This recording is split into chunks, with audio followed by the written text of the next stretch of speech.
Hello viewers, thank you for joining me. I said at the beginning of the year that I wanted to use some of these mid-month reviews to cover some of the shows that lost their polls, and I haven't actually managed to do that yet. The year's kind of flown by for me, but here we finally are. I don't have any kind of system in place yet for which ones I'm going to cover, but I always knew Trickster would be first, having lost the very first poll I ever held on this channel.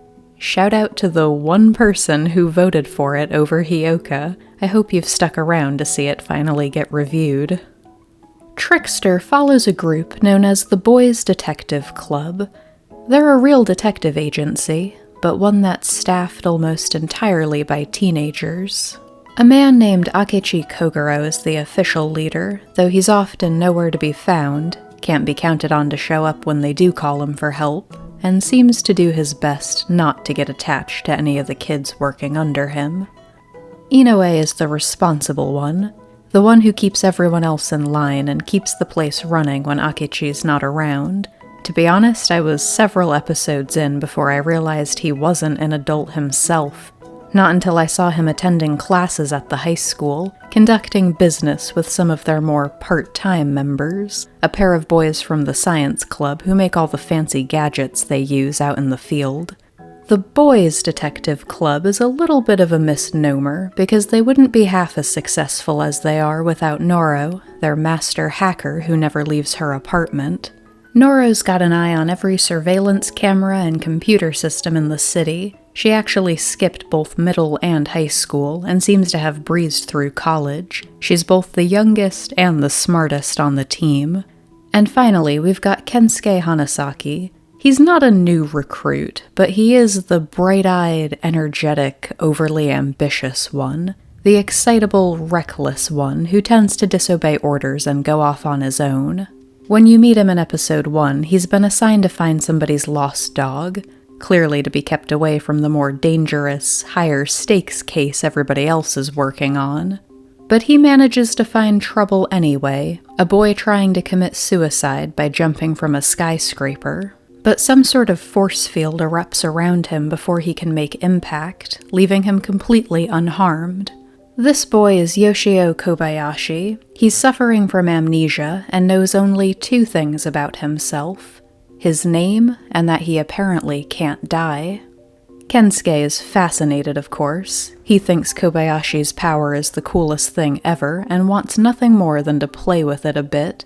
After a lot of wheedling and a couple more adventures, he finally manages to convince Koba to join the club, promising that if he does, he'll find a way to kill him, all the while secretly hoping, of course, that Kobayashi will find a reason to live instead.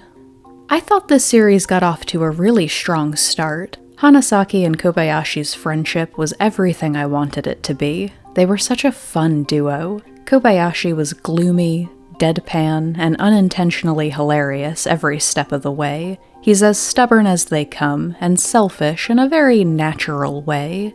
As far as he can remember, he's been alone all his life. He can't comprehend why anyone would go out of their way to help someone else when there's nothing in it for them.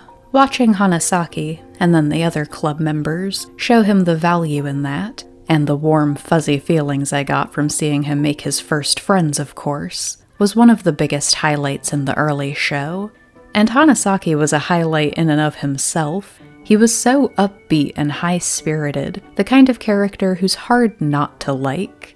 He's got his work cut out for him, trying to get Kobayashi to care about the detective work at first. There's a scene that really endeared me to him, where he tries to give Koba this big, motivational speech, but can't even get through it without laughing at himself because of how cheesy it sounds. Hanasaki often managed to steal the show even when the episode had nothing to do with him. He and Kobayashi pull off that sunshine one forcefully befriending the gloomy one dynamic really perfectly. I'd say I'm pretty fond of most of the main characters. The 2 science club boys were both pretty entertaining too. Inoue turned out to be an interesting one. He wasn't always so responsible. He's so hard on Hanasaki now because his own reckless days have left him wheelchair-bound and almost cost him his best friend. Noro isn't explored until closer to the end, but I really liked their take on her character. She's not a NEET exactly because she has a job, but shut-ins are usually set up to be the butt of a joke, and it's really not like that with Noro. She's very firm about defending her lifestyle, pointing out that she is contributing to society. Noro really becomes the backbone, the voice, for what I think was meant to be the overall message of this show. That as long as you're not hurting anybody, you should be able to live your life in whatever way makes you happy.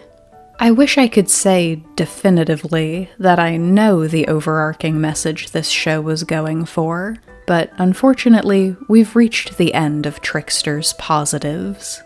There aren't a ton of individual cases in this story that really matter. The main story focuses on a master of disguise and manipulation known as the Fiend with 20 Faces, who Akechi shares quite a troubled past with. Let's just jump right into the real issue here. 20 Faces isn't a concrete enough villain, and that kind of messes up every part of the story that he touches, which is, unfortunately, most of it. 20 Faces is obsessed with Akechi and has this admittedly fun, yandere sort of vibe. He says he lives to keep Akechi entertained, that he knows Akechi's never really happy without a puzzle to solve and a thrill to seek. But there's just something missing there, a more solid motive that might have tied it all together. He does some heinous shit and needs to be stopped, but they really make a point for the audience to know that it was always his policy not to kill. He's possessive of Akechi, for sure, and seems a little jealous of his detective club, makes a point to know and use all their names at least, which feels really personal, but doesn't seem all that motivated about getting rid of them so he can have Akechi to himself. They really push this view that he genuinely wants Akechi to be happy in his twisted way, and it just feels like it compromises him as a villain at times. Makes the writers seem wishy-washy. Like, for this to work, a selfishness needed to take over at some point, and we never really got there. Trickster's most unfortunate truth is that no series is as disappointing as the one that felt like it had a lot of potential early on. It's not even one of those shows where I can tell you to just skip the second half, because it all starts to go downhill right at the climax of the first act. Hanasaki and Akechi have a falling out of sorts. The specific trigger had to do with Hanasaki's older brother, who's been missing since he was a kid. He joined the club in the first place to try and get Akechi to look for him. Fast forward all these years later, and the brother reappears during one of their cases, mixed up with a shady organization that's gotten on the government's bad side. By the end of this case, it's revealed that Akechi knew where he was basically all along, confronted him, in fact, and warned him not to contact Hanasaki unless he got his act together and could be the brother Kensuke idolized and deserved. That bit was actually pretty sweet, but of course Kensuke felt betrayed. Akechi snaps back, basically telling him his hurt feelings aren't his problem and that he doesn't owe him anything, which leaves Kensuke just vulnerable enough for 20 Faces to swoop in and try to pick up the pieces.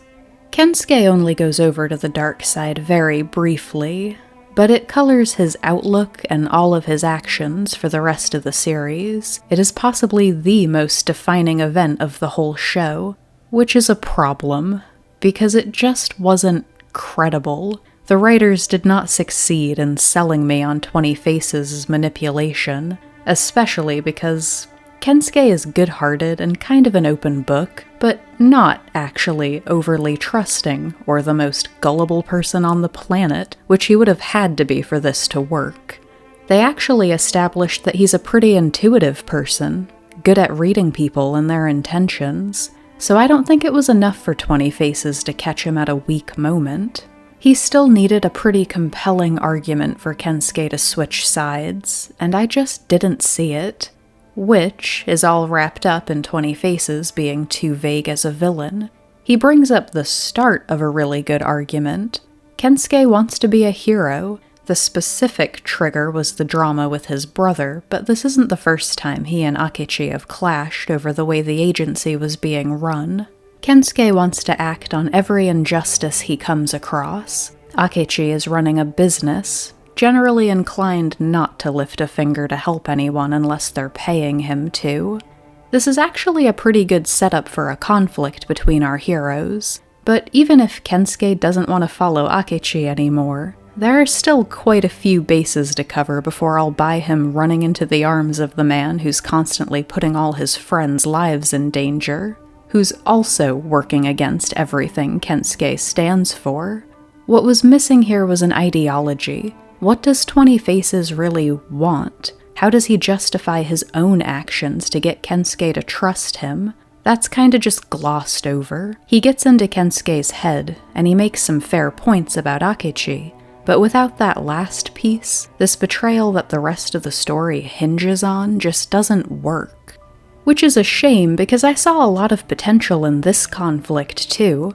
Bringing Akechi's flaws to the forefront of the conversation was almost a different kind of climax. Trickster had already been quietly exploring that they've all got their issues. Noro is maybe a little too stubborn sometimes, Kobayashi's a little too selfish. Inoue's doing his best to confront his own shortcomings, but his mindset is still too rigid, and Kensuke's too reckless. They're not usually working on light-hearted, high school-level detective stuff. These are all traits that can put the rest of the team in danger if left unchecked, and frankly, their leader's not doing his part to guide them. This was the setup for a team that was just asking to fall apart. And they do, but I thought it was being done with the intention of exploring all those flaws and coming back together as something stronger. And to be fair, the kids make a decent go of that, even if Kensuke's story felt a little weak right up until the end. The shaky foundation for his redemption arc just wasn't something I could get over. But Akechi never quite held the place in this story that he needed to in order to bring it all together. They talk briefly about him being this super influential person in their lives who brought all these lost kids together and gave them something that felt like home. And frankly, I never felt that impact either. He was just never that kind of leader figure. It's not good enough to talk about their past with him after the fact. I mentioned it briefly before. I think this show's flaws come down to the writers being indecisive. It's okay to have complicated heroes, struggling with a dark side. It's okay to have misguided villains whose motivations don't totally make sense, especially if they're stumbling over their own emotional attachment to one of their adversaries. But those two dynamics don't really work together. At least they didn't here. You know, I had a particular thought during the last few episodes that I wasn't going to bring up, but what is a review, if not a full account of my experience with a series? Sometimes it felt like the story they were writing wasn't the story they really wanted to be writing. What began as an original tale with a lot of potential ended feeling like I was reading somebody's Cowboy Bebop fanfiction. Especially once their backstory is explored, it really felt like Akechi and 20 Faces were meant to be inspired by Spike and Vicious. And 20 Faces is really never redeemed, which makes it a little weird that the series ends with these two running off into the night together. It's ridiculous enough to be funny. I'm just kind of sad that it came at the expense of the story I thought they were setting up. I really did want to see Akechi step up as a leader and bring the whole team back together. I felt like they dropped the ball with Kobayashi too. It felt like his biggest character growth, finding the desire to live and enjoy life, was really attributed more to his memories coming back than his bonds with his new friends. Trickster was okay. Definitely not the worst show I've ever seen. I'd really meant to avoid any kind of "I can see why it lost to Hyoka" sentiment, because they're two very different kinds of shows, but I can't deny that a lot of the disappointing things about this one mostly drowned out the high points by the end. I was looking forward to finally seeing this one, but if you're on the fence, I'd say it's safe to skip. Thank you for watching.